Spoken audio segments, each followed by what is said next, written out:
Undefeated Mahmood episode number 11 की starting में हमें दिखाया जाता है लीशा को, जो कि अपनी स्पीच को याद कर रही रहती है। तभी वहाँ पे लक्स आ जाता है।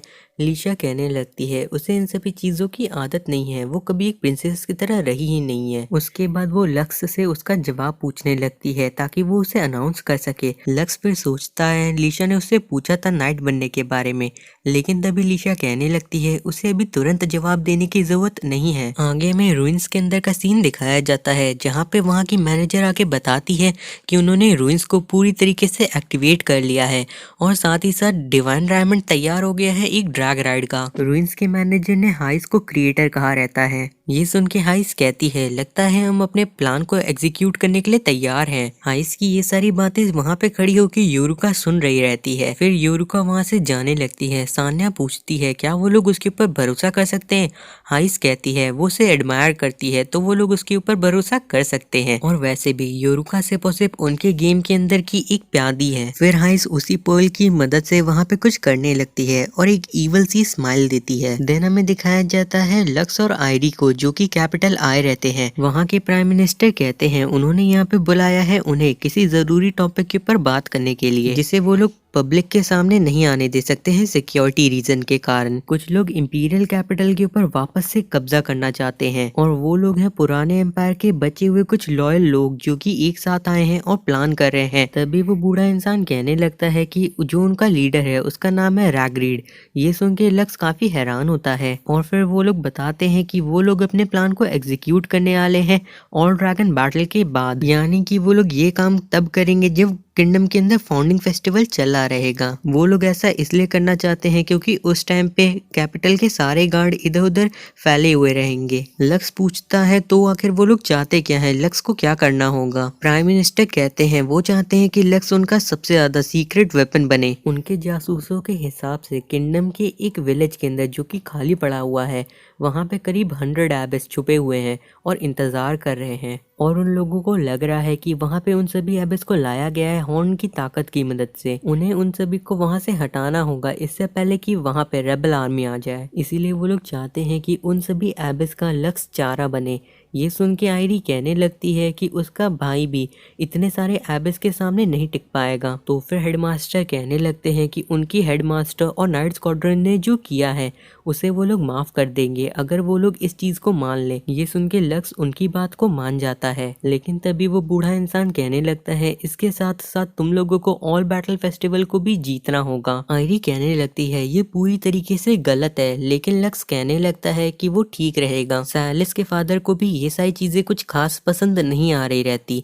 लक्स कहता है वो दोनों टास्क को एक्सेप्ट कर रहा है, वो एबिस का चारा भी बनेगा और साथ ही साथ टूर्नामेंट को जीतेगा भी। उसके बाद लक्स और आयरी वहां से जाने लगते हैं। आयरी लक्स से कहती है आखिर उसने उन्हें क्यों नहीं बताया कि वो बहामूद का ज्यादा इस्तेमाल नहीं कर सकता।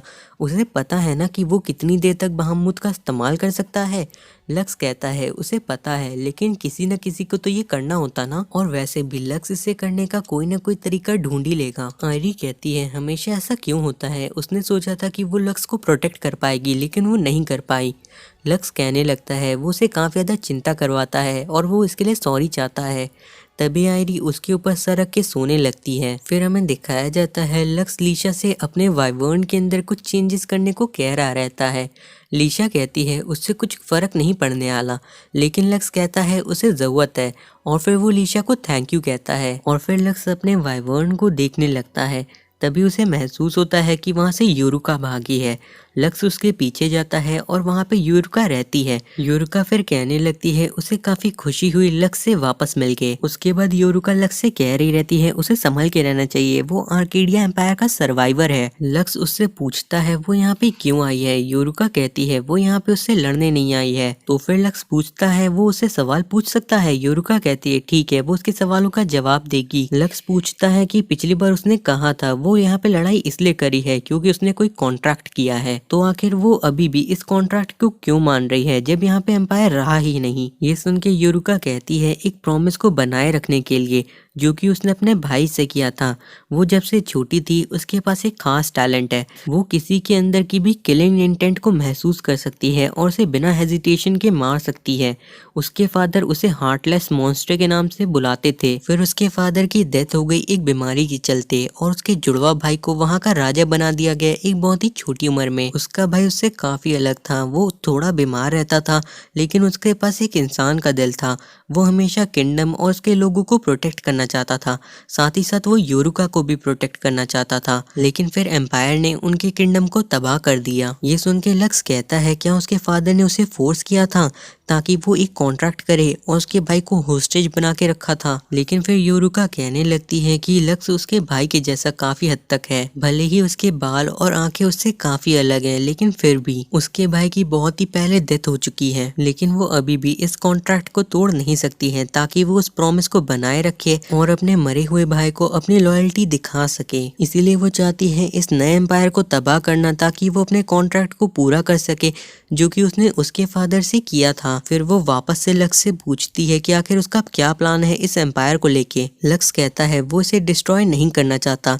तो फिर योरुका उसके चेहरे के ऊपर हाथ रख देती है और कहती है अगर ऐसी बात है तो उन्हें एक दूसरे का दुश्मन न चाहते हुए भी बनना पड़ेगा। वहां से जाते हुए वो कहती है कि वो ऑल ड्रैगन बैटल में कल सावधान रहे क्योंकि वो नहीं चाहती है कि लक्स किसी और के हाथों मारा जाए। आगे हमें दिखाया जाता है सभी लोग बैटल के लिए तैयार रहते हैं।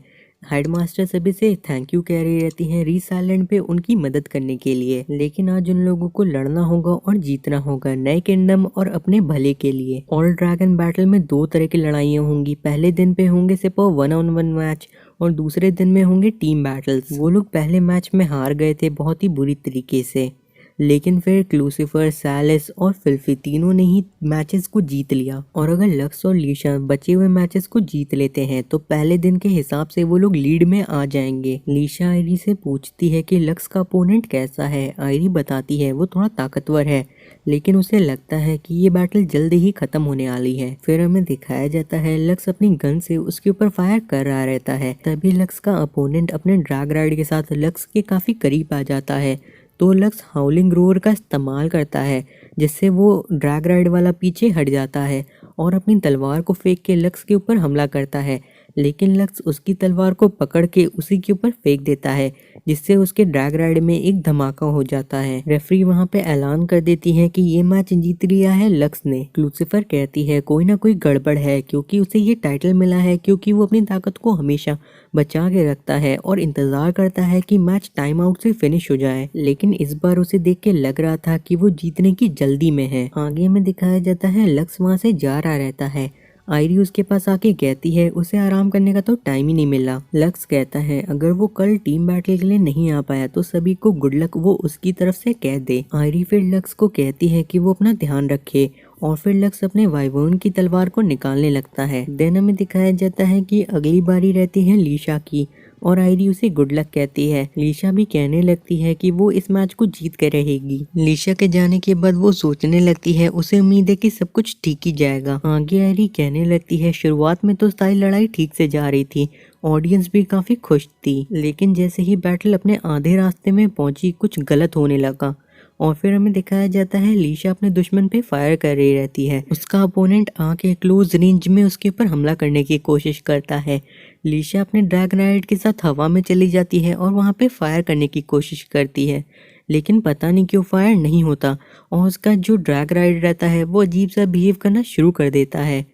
आयरी ये देख के काफ़ी ज़्यादा चिंता करने लगती है कि आखिर ये हो क्या रहा है।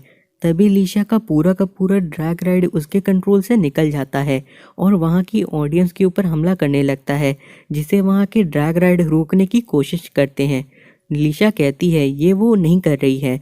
तभी क्लूसिफर अपने फ्रीजिंग कैनन की मदद से लीशा के ड्रैग राइड को फ्रीज कर देती है। और फिर हमें दिखाया जाता है कुछ लोग आए रहते हैं लीशा को ले जाने के लिए इन्वेस्टिगेशन के लिए। लीशा कहती है उन्हें शायद गलतफहमी हुई है, उसने कुछ भी नहीं किया। तो फिर क्लूसिफर कहती है उनसे बहस करने का कोई फायदा नहीं है। लीशा बात समझ जाती है लेकिन वो काफी ज्यादा उदास रहती है। उसके बाद हमें दिखाया जाता है लक्स को जो कि अपने वाइवोन के साथ वहीं पे जा रहा रहता है। फिर वो अपनी लोकेशन पे पहुंच जाता है और वहाँ पे नीचे उतरने लगता है तभी उसके ऊपर फायर होने लगता है। फिर लक्स देखता है कि वहाँ पे सान्या भी है। लक्स सान्या से पूछता है क्या वही एबिस को कंट्रोल कर रही है यहाँ पे। तो सान्या कहती है नहीं, वो यहाँ पे उससे रिवेंज लेने के लिए आई है, क्योंकि उसने आइलैंड के ऊपर उसे हराया था। और फिर वो वहाँ पे अपने हॉर्न को बजाना शुरू कर देती है, जिससे वहाँ पे काफ़ी सारे एबिस आने लगते हैं। लक्स उन सभी से बच के वहाँ से भागने लगता है। लक्स के पीछे पूरी की पूरी एबिस की सेना रहती है और वो उनके आगे उड़ रहा रहता है। लक्स फिर सोचता है वो बस पहुंच ही गया, और फिर वहां से काफ़ी सारे ड्रैग राइड निकल के उनके ऊपर फायर करना शुरू कर देते हैं। लक्स वहां पे आके उनके बेस में रुक जाता है। उन सभी ड्रैग राइड का कमांडर कहता है कि उसने बहुत ही अच्छी तरीके से उनको यहाँ तक लाया है और अब उसे आराम करना चाहिए। फिर हमें दिखाया जाता है सभी लोग बातें करे रहते हैं कि आखिर लक्स कहाँ पे है ऐसी टाइम पे जहाँ पे प्रिंसेस इतनी बड़ी मुश्किल में है। तो फिर आयरी सभी को बता देती है कि इस वक्त लक्स काफी बड़े एबिस का चारा बना हुआ है।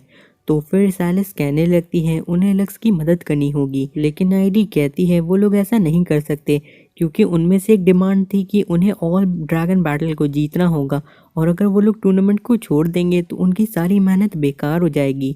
फिल्फी कहने लगती है ये सारी उसकी गलती है, क्योंकि उसकी वजह से ही लक्स और उसकी बड़ी बहन ने ये सारी चीजें की थी। आयरी बताती है कि ये सच नहीं है, लक्स उन सभी को प्रोटेक्ट करना चाहता है।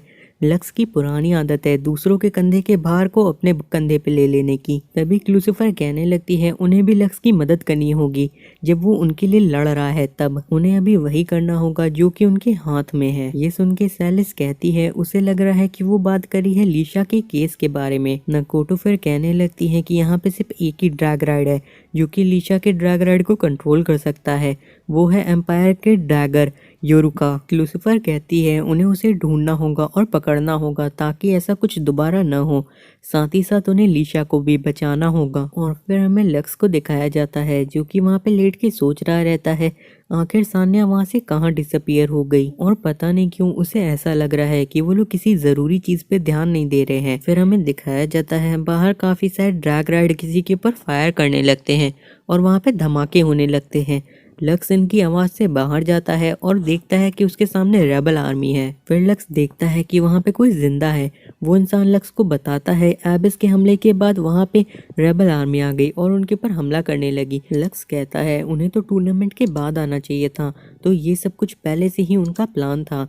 वो सोल्जर आगे लक्स को बताता है कि आगे जो लड़ाई होगी वो क्रॉस फील्ड में होगी। उसके बाद हमें वापस दिखाया जाता है सभी मिलके लीशा को ढूंढने की कोशिश कर रहे रहते हैं, लेकिन उन्हें वो कहीं नहीं मिलती। तभी वहाँ पे नकोटो आती है और बताती है कल के टूर्नामेंट को कैंसिल कर दिया गया है एक इमरजेंसी के चलते। अनाउंसमेंट के हिसाब से कुछ एनिमी अंदर आ चुके हैं डिफेंस लाइन को तोड़ के, और वो लोग लक्स की जगह से ही आने वाले हैं। ये सारी चीजें आयरी सुन के चिंता करने लगती है। देन हमें वापस से लक्स को दिखाया जाता है जो कि उड़ते हुए उनके गोलियों से बच रहा रहता है।